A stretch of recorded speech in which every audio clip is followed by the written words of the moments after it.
आज हम बात करेंगे नेटवर्क ऑपरेटिंग सिस्टम की। नेटवर्क ऑपरेटिंग सिस्टम क्या होता है? हमारे जो कंप्यूटर सिस्टम होते हैं उसमें दो टाइप के ऑपरेटिंग सिस्टम होते हैं। एक होता है क्लाइंट ऑपरेटिंग सिस्टम और एक होता है network operating system. Client operating system वो होता है जो स्टैंड लोन की तरह काम करता है, यानी सिर्फ एक सीपीयू और एक मॉनिटर। और जो नेटवर्क ऑपरेटिंग सिस्टम होता है उसमें क्या होता है कि सर्वर एक होता है और सीपीयू बहुत सारे हो सकते हैं, या बहुत सारे ऐसे क्लाइंट कंप्यूटर्स हो सकते हैं जिनको वो सर्विस प्रोवाइड करता है।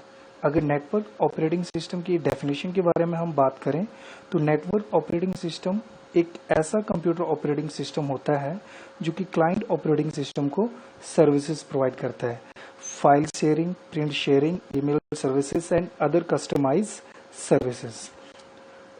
अदर कस्टमाइज सर्विसेज को हम इस तरह समझते हैं, फॉर एग्जांपल जैसे आप बैंक में जाते हैं तो जितने भी बैंक होते हैं, चाहे कोई भी बैंक है, उन बैंक के अंदर जितने भी कंप्यूटर्स हैं वो सारे क्लाइंट कंप्यूटर्स होते हैं और उनके ऊपर जो सॉफ्टवेयर होते हैं वो भी कस्टमाइज सॉफ्टवेयर होते हैं। सपोज आप बैंक में कोई पैसा जमा करवाते हैं तो उसकी जो रिफ्लेक्शन है, जो भी चेंजेस हैं, अगर आपका जो अमाउंट बढ़ रहा है पैसे का, तो वो सारी इंफॉर्मेशन जो वो सर्वर कंप्यूटर पे जमा हो जाती है, स्टोर हो जाती है। जैसे और अगर किसी दूसरी लोकेशन से, सपोज आपका बैंक हमीरपुर में है और आप दिल्ली से पैसे निकलवा रहे हैं एटीएम से, तो क्या होगा कि वो जो चेंजेस है, जो भी अमाउंट विथड्रॉ हुआ है, उसकी इंफॉर्मेशन भी सर्वर कंप्यूटर पे स्टोर हो जाएगी। और जो सर्वर कंप्यूटर था उसको बोलते हैं नेटवर्क ऑपरेटिंग सिस्टम। आपकी जितनी भी बैंक की इंफॉर्मेशन है वो सारी नेटवर्क ऑपरेटिंग सिस्टम पे ही स्टोर होती है। और जो बैंक के अंदर कंप्यूटर सिस्टम होते हैं वो होते हैं क्लाइंट ऑपरेटिंग सिस्टम, और उन्हीं को वो सर्विस प्रोवाइड करता है। ये जो नेटवर्क ऑपरेटिंग सिस्टम होता है इसको सर्वर कंप्यूटर के ऊपर लोड किया जाता है, इंस्टॉल किया जाता है। सारे कंप्यूटर्स पे इसको लोड करने की जरूरत नहीं होती है। ठीक है। सबसे पहले क्या होता था कि माइक्रोसॉफ्ट के जो भी ऑपरेटिंग सिस्टम थे वो नेटवर्किंग को सपोर्ट नहीं करते थे। सो नेटवर्किंग को सपोर्ट करने के लिए जो सबसे पहला नेटवर्क ऑपरेटिंग सिस्टम बनाया गया था उसको बोलते हैं हम Novell Netware network operating system. इसमें जो काम होता था वो होता था CUI से, कमांड लाइन इंटरफेस से, CLI से। इसमें हम माउस का यूज नहीं कर सकते थे। फिर उसके बाद टाइम टू टाइम और ज़्यादा सॉफ्टवेयर आते गए, और सॉफ्टवेयर नहीं बट नेटवर्क ऑपरेटिंग सिस्टम, जिनके बारे में आपको मैं आगे बताऊंगा।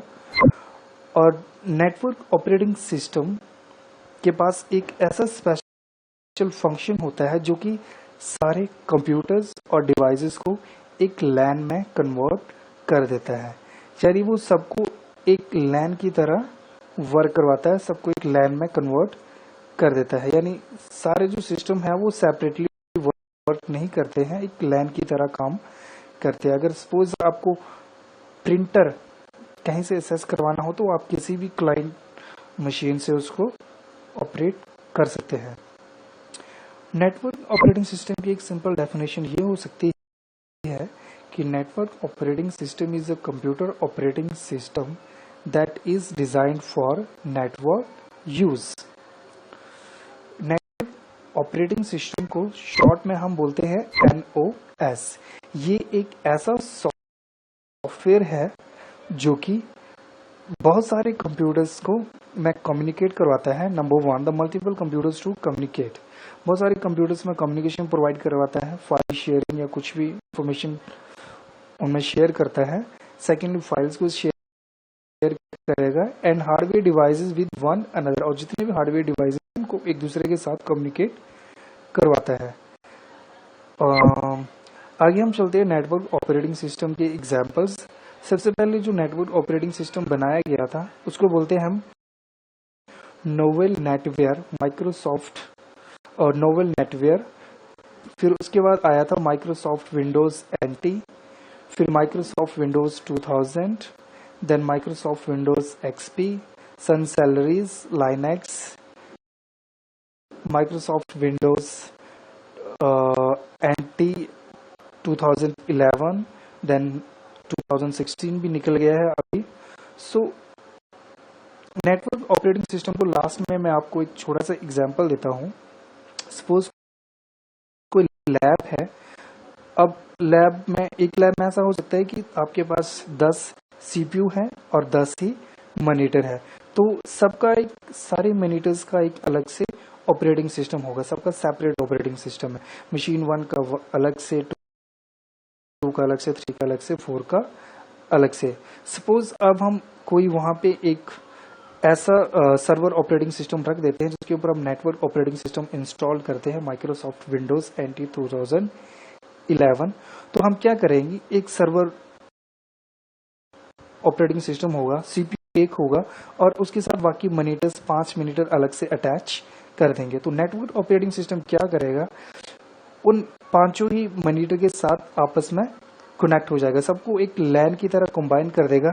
सारी मशीन का अपना अलग से नाम होगा, पासवर्ड होगा। जैसे machine 1 password something, machine 2 password कुछ और, मशीन 3, ऐसे पांचों मशीनें एक अलग तरह से वर्क करेंगी। जैसे एक अलग मॉनिटर होता है ना, मतलब एक सीपीयू एक मशीन, एक सीपीयू एक मशीन, वैसे ही काम करेगा। बट उसमें क्या होगा कि सीपीयू सिर्फ एक ही होगा और वो क्या करेगा, उस सर्वर क्या करेगा, उसको 5 क्लाइंट में डिवाइड कर देगा। सबकी सर्विसेज एक जैसी चलेगी, चाहे आप प्रिंट करो या कुछ भी, आप उसमें कोई भी सेपरेटली वर्क कर सकते हैं सारे कंप्यूटर्स पे। और सपोज मशीन 2 पे मैं कोई डॉक्यूमेंट बना रहा हूँ या कुछ भी कर रहा हूँ, तो उसको जब मैं सेव करूंगा तो वो सिर्फ सर्वर पे ही सेव होगी। ठीक है, सो बस से आज के लिए। आप अपने नेक्स्ट वीडियो में आप लोगों को बताऊंगा कि नेटवर्क ऑपरेटिंग सिस्टम और ऑपरेटिंग सिस्टम में क्या डिफरेंस होता है। Stay tuned friend. अगर आपको मेरा ये वीडियो पसंद आया हो तो इसको ज़्यादा से ज़्यादा शेयर कीजिए, लाइक कीजिए, चैनल सब्सक्राइब करिए। मैं यहाँ पे इस तरह की वीडियो डालते रहता हूँ जो कि आपके लिए काफ़ी इम्पोर्टेंट है, ज़रूरी है। आपको छोटी छोटी बेसिक्स डेफिनेशंस होती हैं जो भी कंप्यूटर से रिलेटेड, वो सारी यहाँ पे आपको मिल जाएंगे। और इजीली मैं अपनी नेटिव लैंग्वेज हिंदी लैंग्वेज